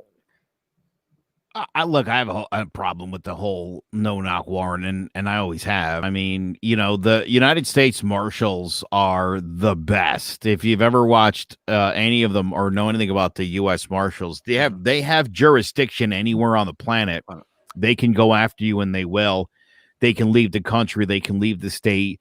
And when the U.S. Marshals are looking for you, they don't stop looking for you until you're found. Yeah. So once they're on your scent, generally speaking, what they'll do is actually just hang out by your mom's house, which makes they sense. know. They know, yeah. They know eventually, Rob, you're going to swing by moms. But it's interesting because the U.S. Marshals have to confirm that you're inside before they're able to kick your fucking doors in. Mm-hmm. So I'm just curious why, like, these local podunks, you know, I mean, again, when we drop a bomb in Iraq on some building depot, you know, we had eyes on the ground. Somebody saw that. Somebody called it in. Yeah, Bin Laden's here. Drop that son bitch. That's how it works. Mm-hmm. You have to get personal. We call it PID, personal identification. You had to get. So whenever even when we were going into a building, we had to have an idea of who, what, and why. So there was intel that went behind something. There was a lot of other shit. And even especially if it was a high value target with a no-knock warrant, you're looking for a high value target. That's the whole purpose of it. They are capable of who knows what. So we need the element of surprise, right? You still need to know who's in there because guess what? The guy that got the officer that got charged with whatever that wonton or whatever the fuck it's called, those charges. And that's the whole reason, because you're endangering anybody else in that vicinity that has nothing to do with whatever the hell is going on, right? I.e. the boyfriend. The boyfriend has nothing to do with whatever was going on. The girl, the younger sister, Breonna Taylor's younger sister, was an actual person on the lease, I believe, that lived there with Breonna Taylor. She would be an innocent victim. So imagine you hear one shot. And once again, being in the military, even if we had one shot, even if I saw a round ricochet off of my vehicle, I could not fire back until I personally identified who was shooting and exactly where they were shooting from. I don't care if it was 2 people in a crowd of 20. I had to be able to tell whoever was in charge, hey, I see so-and-so, they are wearing XYZ and this, you know what I'm saying, with this firearm. Can I fire now? And that's at the Army level, at a military level. Yeah. How hard is it for you fucking pigs to figure that shit out too? Right, when it's not even that serious. Like, it's never as serious as one it is shot on, like, a military level. One shot. The first officer, the one that got shot, or I think the other officer, he said, even in his statement, he said, yeah, I fired 4 shots. It went, he said, I fired 4 consecutive shots. It went bang, bang, bang, bang, bang, bang. First and foremost, asshole, that's 1 shot and then 4 consecutive shots. So that's a total of 5 shots. How is there a whole nother 20 shots after that from everybody else? So y'all were just spraying and praying, you fucking dickheads. For sure, 100%. And now all of the other stuff about how, like, oh, well, once upon a time, apparently there was, like, a body found in her car or something, and that is, like, a reason now or something like that. And now they're saying that I originally heard that the guy that they were looking for had already been arrested. Now they're saying that, like, they were actually looking for the boyfriend and they were actually looking for them. So it's just a bunch of cover up. It's either cover up or it's like they never told us the truth in the first place. And it's like, what? Absolutely, where do you expect us to go from this? So you got to figure the crime scene was already tainted within the first 20 minutes. They had so many officers there. They actually sent when the ambulance came, they sent the ambulance away and said there were no injuries. Meanwhile, Breonna Taylor was dead in the hallway. So on top of that, like, so the whole crime scene was so jacked up that they had to recreate the crime scene just to try and make a case out of it. Because remember, they said, oh, there was no case needed to be made. Everything was so jacked up, they had to just recreate it in hopes that they could figure something out. There were so many different agencies that they said were in there before, like, detectives got into it. So everything was just jacked up, the whole crime scene. Oh my God. Yeah, this is disgusting. Overall, just a horribly done case. It shows that there's no true justice for this. And it's a nasty game. And I remember just, like, back to the shit that I saw in the military, how many times, like, people would try and do dirty shit.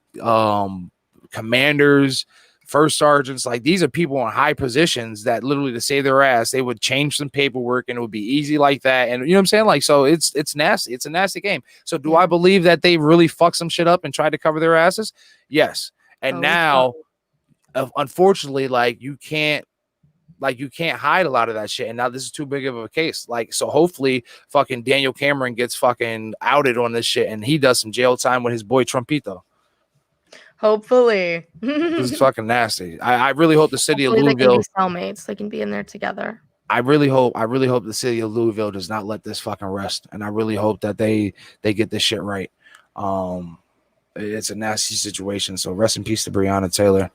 I pray the best, and I hope that the family.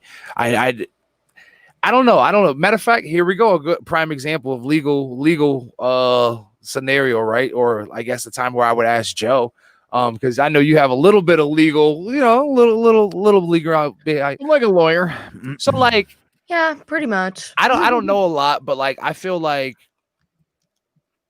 I wouldn't have taken, like, if something happens to me, I don't want my family taking the settlement. One, because I feel like that's just kind of like accepting things. But can you pursue? I know that's like a criminal. It's different between civil and criminal, right? So that would be, theirs was a settlement for a civil suit, right? Correct. So now they should be able to at least pursue criminally as well, right? If that's something that they want. The other thing that sometimes happens in these situations is you actually sign an agreement that if you take a settlement, then it's that we're not admitting guilt, but we're giving you $12 million. Exactly. Everybody's good here. Yes. All right. Have a wonderful day. You know, and I'm like, I not to be in anybody's pockets, but it's just like, to me, fight that fucking good fight. If that shit happens to me, like, I hope my family fights that good fight. Like, fuck, no. I know it's like 12, like, it sucks. And that's why I'm like, I feel bad talking about it because I'm not in anybody's position. I'm not in that position. But like, I know for me, like, fuck the 12 million, fight for more. Like, if it, fight for what it was. I know my value. Like, I don't know. It's crazy. It's weird. I think my value is 12 mil. Take the 12 mil, start your own investigation, do a charity fund, and keep the rest, you know? Oh my God. That's a good idea. That's a good idea. Party on, family. As long as you party right. Nice dinner out at the Outback. It's like you get Outback. Okay. Nah, like I mean, with 12 like 14 million, then if you can only afford the Outback after that. Yeah, I need them to cover my party expenses and then like make it a big public thing and then like do the biggest party. Like what was that movie? Where they had the craziest party of all, whatever, Party X or whatever that shit was. I don't know, but if my family cannot afford a Hello Kitty casket for me, then they better be demanding more. Yeah. Oh, okay. I'm gonna be going down in style. Hey, I don't know. Maybe if Trump pays his taxes, we all might be able to have a good enough healthcare where we can have whatever caskets we want. Actually, I kind of want to be a reef, like a coral reef. A coral reef. Yeah, it's more environmentally. Can you imagine what we could have done with the money Donald Trump took as a tax return? I mean, what a dick. We probably could have built a wall. I could have done so many things. We could have built a wall with like no issues. Yeah, no kidding. If Trump paid his taxes, we could have had a wall. And I would have been like, hell yeah. Dude, and Mexico didn't even have to pay for it. That would have been totally crazy. Like crazy. So for all you guys that aren't aware of what's going on in the world today is a day that we found out that good old Trumpito has not failed to pay taxes, but has chosen has not paid taxes because of the loopholes and everything else the past 20 years. But in 2016, he did pay $750. $750. So he decides that he doesn't want to pay. He feels like he doesn't need to because he makes so much money, which actually, since the New York Times has gotten this leak, it actually shows that he's actually not making as much as he claims to be, which is so weird, right? He's hyped this whole group, this whole party of I'm an amazing businessman and I can get the country to be amazing, be great again, make America great again, but he can't even run his own business. successfully. The New York Times refers to him as the article as the self-described billionaire. Literally self-described. But hey, but they have so many troubles with people self-describing them. He's a trans billionaire. Yeah, there we go. He's a trans billionaire. Wait a minute. Listen. They threw Kylie Jenner off of the Forbes billionaire list because she only had like 750 million. This prick's got like 40 million, and he's got like $400 million in debt, and it's all due the year he comes out of office. Dude, go. I mean, I'm telling you right now, I don't know who he owes that money to, but I'd watch those goddamn kneecaps if I was him. And I feel like those kneecaps are in real jeopardy. Whoever he owes that money to, boy. Shit, they're already bad. You can see the way he was walking down those ramps. I really. So I'm just like, man, first teeth because he gonna need them. Oh man, and what's crazy is like, so I kind of like. At first, I thought the way the media put it out, it just made it seem like he didn't pay shit at all. But of course, you know, he just didn't pay. He found his loopholes to go ahead and say, hey, I don't want to have to pay this kind of shit because whatever. One, I think is a bitch ass move because you're literally saying that you don't want to help out the country that you live in. Like that's literally like, but you're so pro police, you're so pro public service, you're so pro military, but you're not contributing. He's everything Bernie Sanders has been warning us about for the last 30 years. And y'all were just like, F Bernie, I hate you. You're old. You're too old. It makes me laugh that there were a lot of people out there that were like, I like Bernie, but the socialism, and then, you know, the DNC screwed him over. That's why Trump's my guy. And it's like, Bernie Sanders was telling you to watch out for people like Hillary Clinton and Donald Trump, and more Donald Trump. We knew there was a tax thing. We knew he didn't want to turn over his income taxes. We've known that he's had some dubious money situations, to 5 bankruptcies. Like, what the fuck more did people need to see here from Donald Trump? What did you think was gonna? Did you think he had like fucking like buckets of gold coins? Idiots.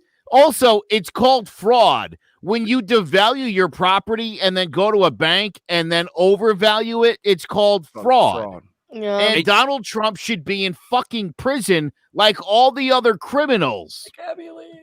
And that's the thing. If it was, you know how many people, Martha Stewart, and I don't think it was that exactly, but she had some kind of tax things. Hell, look at Wesley Snipes. And I'm sorry, everybody's like, well, his is Wesley Snipes was tax evasion versus tax avoidance. No, he's fucking evading paying those fucking taxes because he's strategically planning to not have to contribute back to fucking society. Like, and anybody that's believing, like you said, like anybody that's believing that, you're a fucking idiot. Because I don't want to hear it. If it was the tables turned, if it was Obama, oh my God. And remember when Trump killed Obama for only paying like 21 point something or 21.6%. Yeah. Meanwhile, Mitt Romney paid an effective rate of 12%. But these guys are all douchebags. How you could look the American people in the eyes and say and do the things these people do is unbelievable. I mean, it's like time and time again, I'm just so disappointed by these people that are supposed to be our leaders. And I'm even more disappointed at the idiots that follow them blindly that don't see any issue with this. This is tax fraud, literally committed by what's supposed to be the most powerful man in the world. I don't get it. How do you claim $70,000 for hair styling? For TV, but he was so pro taking away so many other personal deductions. Yeah. But we're fucking deducting $70,000 for a TV show for hair. Are you? I'm sorry. I know so many beauticians and beauty shop owners that have paid so many more taxes that actually that's a true fucking business deal. Like, that should be a true deduction, but I can't even fucking, I drive to and from for work. I can't even use my car as a deduction anymore, but we can use this fucking hair. Right. Are you serious? But right. Again, dude, he told everybody in America, fuck you. It doesn't matter what you want to deduct, but I get to deduct my stuff. Again, and anybody who wants to take that, you're a fucking loser. You're exactly. a loser. And you're a loser and also. For what? Like literally for what? What are you getting out of that? You just want to be an asshole and you want to have the unpopular opinion. And that is a fact at this point. Like 100% factual.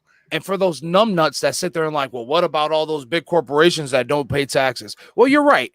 We should be holding those fucking fuckheads accountable as well. The Netflixes, the Amazons, the GMs, the JetBlues, the Goodyears. Guess what? Those need to be accountable too. But the difference between them and Trump donates his shit to nonprofits that he has control over. That guess what? They contribute back to his funding. At least Amazon. They might not pay taxes, but they're actually providing the community with a fucking appropriate service. Should they be putting more money into the fucking country that they fucking dominate in? Of course. If you are like, who allows that? But Trump, exactly. But he allows that. He also allow. You know what I mean?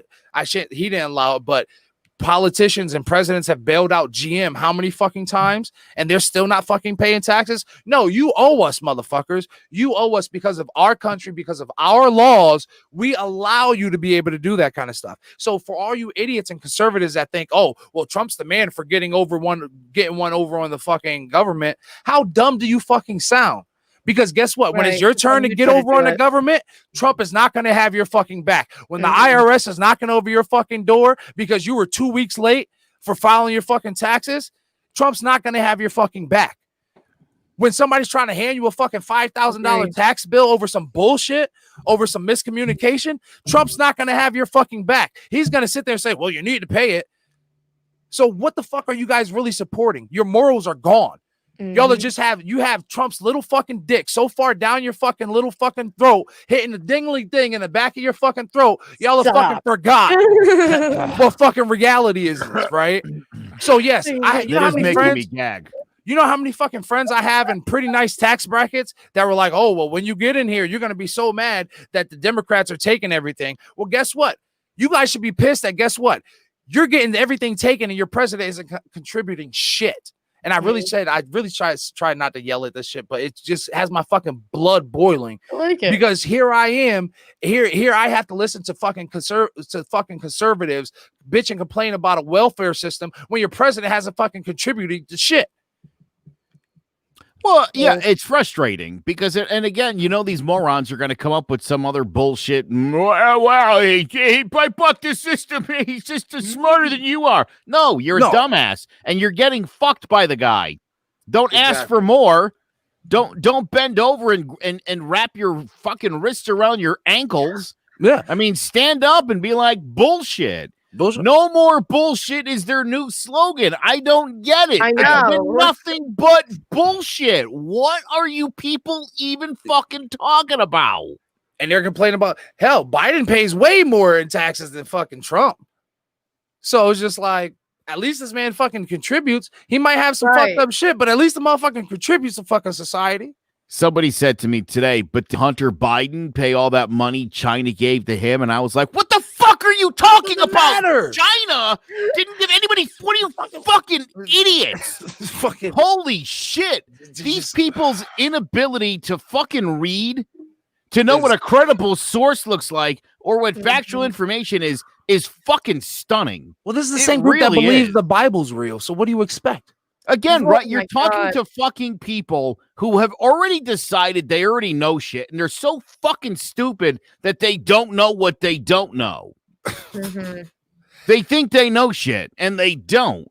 And when you literally show them anything, whether it's that bullshit fucking Bible that they read, or it's whatever fucking Trumpito says, it does not compute. Like it doesn't want to penetrate because they don't want it to be true, because they don't want to be wrong. Exactly. And they don't want to be wrong when you're already fucking dumb.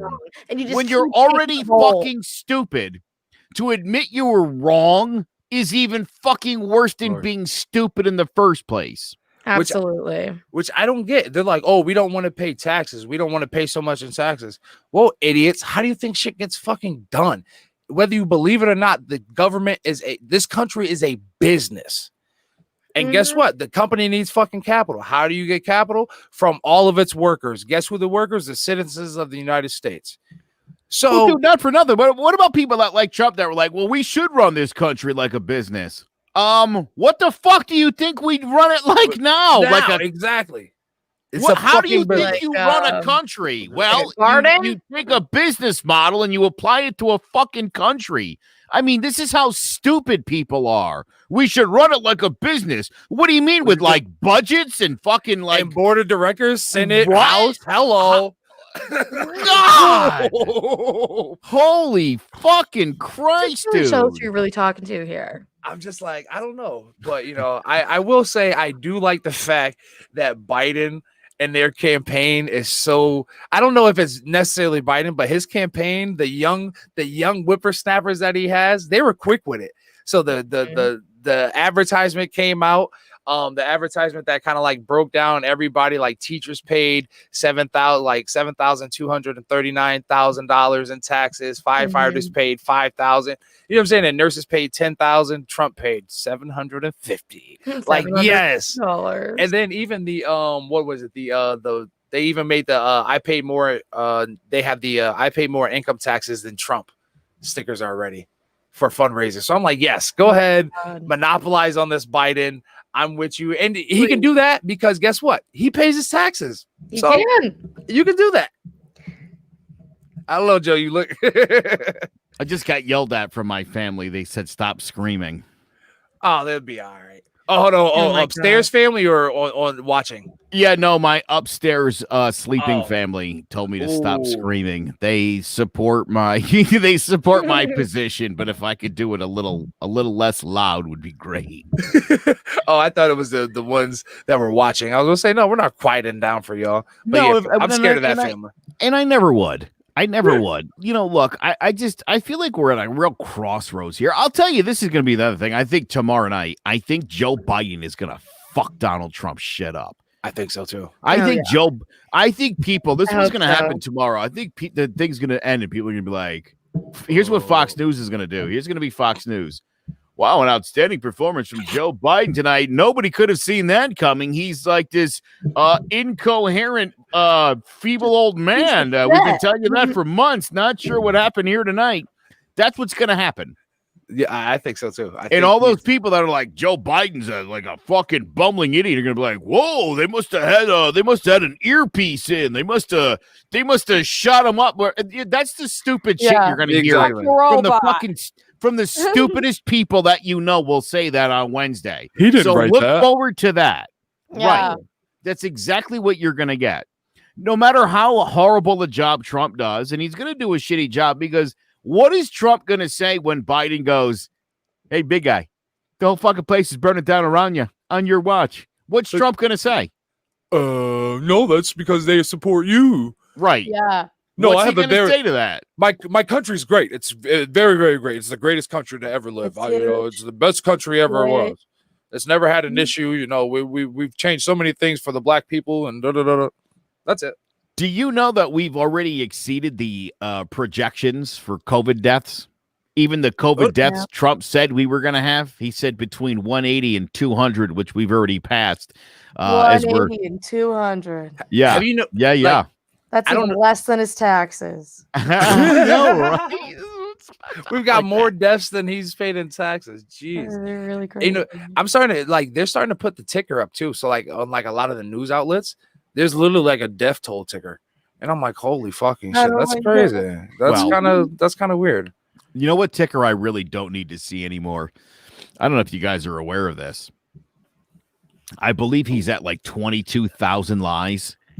Oh my god! And hold on, no, literally, there's still some horse's ass at like the Washington Post whose job it is to like log and categorize those every day. And here's why like I laugh in the liberal media's face at this shit. It's like when he got to like 45 lies, Rob, it was like, oh shit, this guy.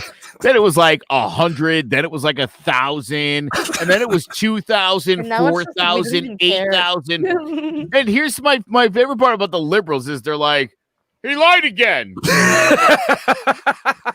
What do you want to make a fucking big deal about it? I mean, All you guys have done for 4 years is point out every time he lies. Right. And what is And that nothing else got about you it. other than the ability to count to like 22 G's? What else? That's it. For real. You know what I mean? Y'all some mathematicians. I had a bad feeling right off the bat that we weren't holding this guy accountable at all. And it seemed to me that specifically was the problem, that we had this tally count, but it's like, well, like at 3,000, is there a penalty, or 6,000? Yeah, Did we kick him out? At 10,000, is it an impeachment? Like what? No, I you're think that surprised. tomorrow we might wake up and find out that he was like born in Canada or something. And they would just want to change the law. They would Yeah. be like, well, They'd you know, just be those like, nah, Canadians are. Canada's an extension of the United States. We're just They gonna move don't the even- border we line up. own that. Wherever he was born in Vancouver. Oh, the border is now, Vancouver's a mixed country. Drake it's is like now BC. from the U.S. All right. I'll give you guys one more thing, and I don't know enough about this to speak on it intelligently at this point, but my lawyer wife earlier tonight was telling me that Trump in 2016 had a list of groups. As you could imagine, Rob, black people were probably high on that list. He had a list of people whose votes they were trying to oppress because they knew that if those people came out, it would be bad news for him. Yep. So again, if you need any more proof that Donald Trump's a divisive, dirty scumbag son of a bitch, I don't know what else we could do, Victoria. I don't know what else it is we could show these people.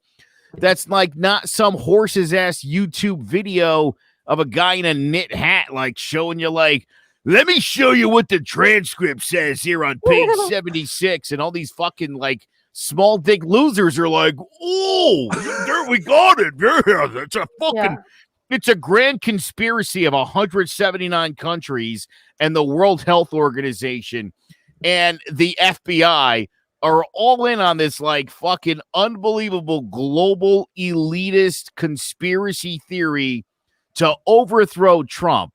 That's basically the story that we got from the people on the right. Or the Occam's razor. Trump's a fucking incompetent criminal. Pretty much. Giant web involving China, Russia, and 179 other countries.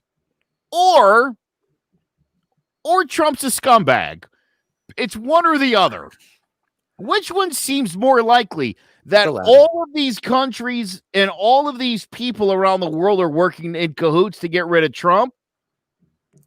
Or Trump's a fucking scumbag? Now, before you decide, just remember that for 40 years, Donald Trump's been a scumbag. So now let me phrase this out again. Well, China, Russia, 179 countries, the World Health Organization, all the global elites, the conservatives and the liberals, mind you, together, all working against Donald Trump. And us. Or the scumbag you've known for your entire life as a scumbag is a scumbag. Take your pick. Decide slowly. I don't really know which one. Think about it. Weigh the pros and cons, and then make your decision. Nice. I think he might be nice. His hair is telling me he's nice. That's a tough one. I don't know. It's hard to think that somebody would ever change. He's got nice eyes. Yeah. He's endearing looking. He's white. How can you not think that he's like fucking awesome? If somehow Donald Trump had gotten through these first 4 years scandal free, personally, I would have been like, holy fuck. He didn't break any laws the whole Kudos to him. I would have said. Kudos to him. I probably still wouldn't have liked him. I probably still would have been like, nah, probably not for me. Probably not gonna vote for you. But it would have been like a nice little surprise. It would have been like a little birthday present, But life is not that way. I'm just saying, like Obama had no kind of like scandals. I mean, he smoked cigarettes and smoked weed. Oh, that was not his. But other than that, like And everybody dogged him. Not everybody, but people dogged the shit out of this guy. But meanwhile, Trumpito has an immigrant wife that smashed all the homies and all the cabinets and all the Epstein parties. You know, he's stealing money from the government. He's not even contributing his fair share. Like, come on, y'all. Like, figure this shit out. Like, well, how about that wall bit from a few weeks ago when Steve Bannon got arrested? They were like fucking tricking people into donating to building a wall. You fucking racist losers! You got kited. You got kited because of your racism. Mm-hmm. What the fuck is wrong with you? It's man. You know how many Confederate flags you could have had tattooed on your fucking neck?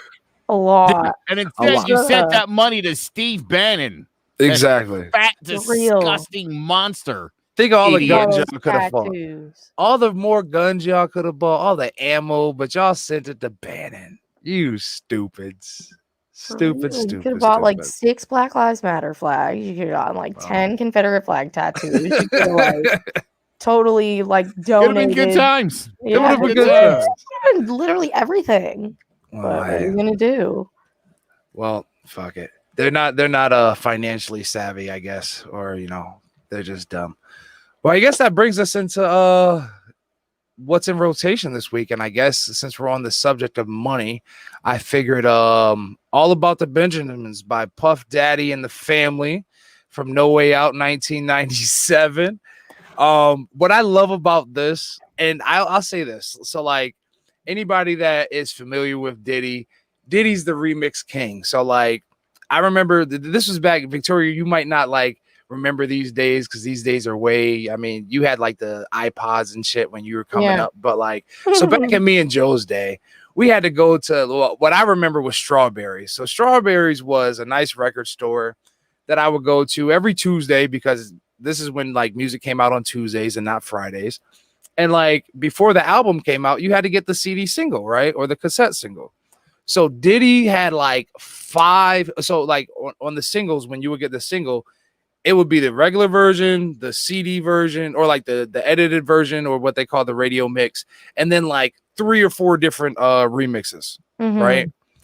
Diddy was the king of this because he like All About the Benjamins had like the regular version, the like hardcore rappers hip hop edition, then they had a rock version, then it had one with Lil' Kim. So like I remember this, and I remember being younger back in the late 90s and just wanting to just be all about the Benjamins and have all the money, and the videos was dope. So yeah, I feel like this song embodies everything with this episode, All About the Benjamins. So yeah, make sure you guys go check that out. Check out that classic, check out the rock version, the hip hop, I should say the street version, the rock version, the every version.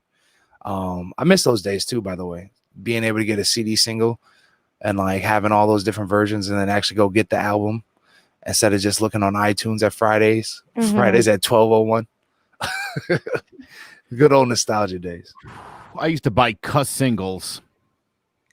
Oh, okay. Cassettes that were singles, which were always cool because there was always a pretty dope B-side. You like never knew what the B-side was going to be. It was usually pretty good. Yeah. Victoria's like, I don't know what a B-side is. A B-side. Who do you think has the best B-side catalog? One of the best B-side catalogs, Joe. I don't know. Oh my God! I thought you were asking me. I was like, I would never. Not say I would never ask you about music, Victoria, but oh my God! I think like early, like late 90s pop is where, or late 90s pop, hip hop is where I start with you. Maybe early 2000s. Anything before that, nah. I mean, I've done some stuff, but I would love to see you do well. I feel like you would probably pass, but like I see some of the videos of like the kids that are listening to like 2000s music. Like when I say 2000s, like 2000 to like 2005, and kids are like, "What the hell is this?" And I'm like, "How do you not know that fucking song?" They're like, they'll listen to Window Shopper by 50 Cent one time and think that they're cultured. Oh, poor kids. It's funny. You look so confused, Joe. No, well, it's funny. Yellow Ledbetter from Pearl Jam is a B-side. Okay. And it obviously one of the like all-time greatest known B-sides in history. And it's rare, where a B-side's literally like a hit. And that's just one of those really rare instances. Also, The Sweetest Thing from U2, that song? There you go. Yep. Yeah, that was a B-side. And Madonna had a B-side on a movie soundtrack in 1984 that featured Dan Hartman, and I can't remember what her B-side is, but it's literally on. It was, and that was the first ever blockbuster failure. Okay, 1985. It was a huge movie. There was a lot of buildup for it. Madonna was on the soundtrack, and it bombed. Oh, okay. Sorry for the half information. That's all I got. Well, so actually, I was thinking about, and I remember I love playing this on my bike a lot. But would you consider Led Zeppelin? Was it Hey What Can I Do? Yes. Hey, yeah. Oh, 100% for sure. Yeah, dude. That's kind of on my B-side list, and then I got a couple of Jay-Z's joints. But yeah, I like to throw a little mix of everything right there. So yeah, Led Zeppelin, I love listening to that. Hey, what can I do? So thanks for censoring a small and growing media company. Hell yeah, thank you, Facebook, you assholes. Well, as you guys can tell, we're spent. We actually, this is like a little mini marathon, Victoria. Like we did for everybody that is unaware, we recorded Divided We Stand before this. So like, I appreciate you guys sticking out still at like an hour 50, like in Victoria, like, and especially for you, like this is an hour 50 long podcast. I know this is longer than you probably expected. It's okay. I'm here. We're sticking around. I'm here for the party. There we go. The first one to sleep. Why does Victoria look like she's in a 1977 Polaroid picture?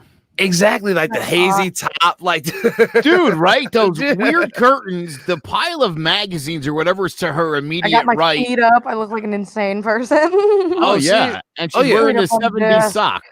See, exactly. Like that's like the perfect Polaroid. Feet, but